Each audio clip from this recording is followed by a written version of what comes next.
You might not be surprised that Temple gets calls from people from other parts of the country who wonder if there are Jews in Memphis.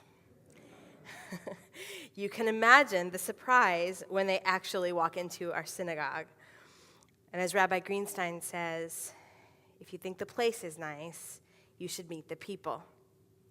We know, having spent much of our time in this place, what he means.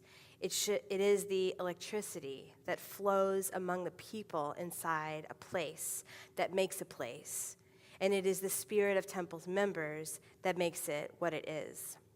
This is a thought that is very dear to me. There was a New York Times op-ed this week entitled "Shame and Salvation in the American South" by Margaret Rankel, a writer from Nashville, who also explored the way a place is defined by its people.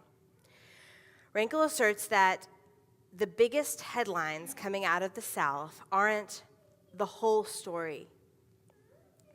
Her article was published in a week in which Alabama lawmakers decided that women's access to comprehensive reproductive health is a crime, and when the Speaker of the Tennessee State House resigned amidst a shameful record of racism and sexism, in a year when black churches have been burned and white supremacist movements have grown. As Memphis celebrated its 200th anniversary, which is also the 102nd anniversary of one of the most gruesome lynchings in history, occurring just minutes from here, which boasted over 5,000 spectators with popcorn. Having grown up in Alabama in the 1960s, this author is no stranger to the underbelly of Southern life.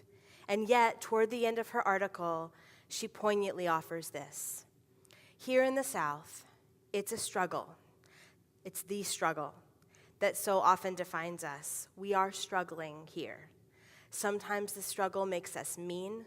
Sometimes it makes us stingy. And it almost always breaks our hearts. But the struggle is also what makes us get up and fight back. I won't even try to argue that what you see coming out of the state houses and frat houses down here isn't the true South. It is. But it isn't the only true South. Please believe me when I tell you this, she writes. We are fighting back. These shameful moments did happen and are happening. They are objectively and undeniably a part of our lives as Southerners in a Southern community with Southern history. But they are not the whole truth. They are not the all of us. We must not let this element of our identity shame us so that we stop loving who we are and where we come from.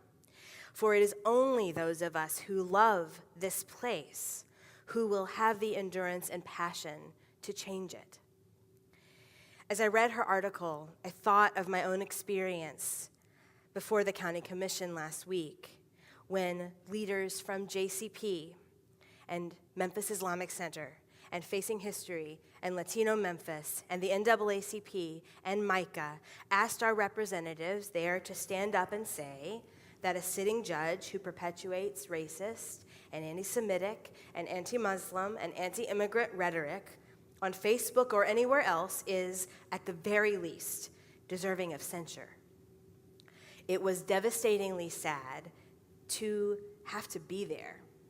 Disappointing, painful, knowing that there is any room among us for disagreement about what hate speech is and when it is appropriate, which is, of course, never.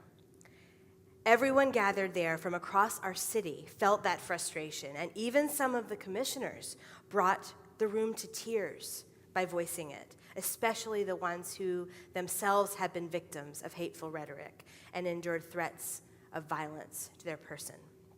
But here's the point. The headline for that incident could simply read, Judge Jim Lammy's actions confirm what we already knew about the South. Racism is everywhere, and it doesn't stop people from getting elected. And that would be true.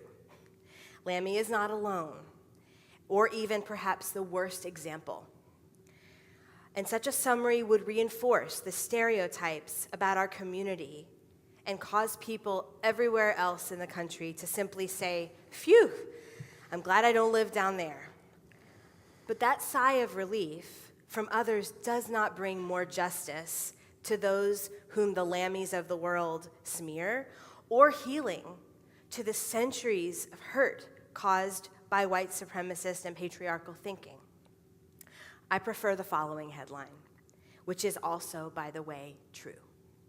A coalition of Southerners of every ethnicity and religion and political persuasion stood up and called out a sitting judge, and the county commission, including that own judge's commissioner, who identified himself in a very heartfelt speech as a conservative representative with whom this judge associates, voted unanimously that this behavior indeed merits censure and is disgraceful.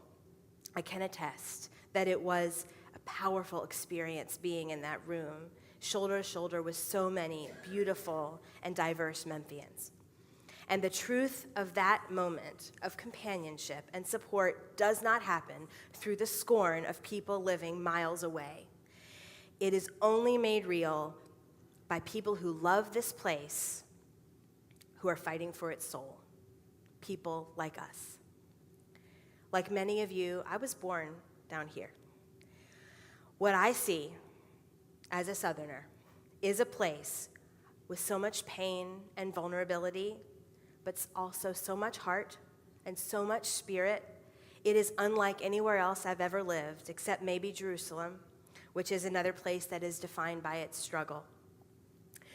I don't believe it's idealistic to say that even amid such frequently expressed fear, disguised as hatred, and it is fear, even an acknowledgement of staggering inequities born of racist policies that go back to slavery, there is a bond here among people who want to see a new day, a treasure trove of relationships from which to learn and be fortified, a history of a people who have never given up believing that things can get better. And that sense of fellowship and genuine appreciation and love can only be born, as Rankel writes, out of struggle. Our Jewish presence here is extraordinarily important, for we are a group that understands both privilege and oppression.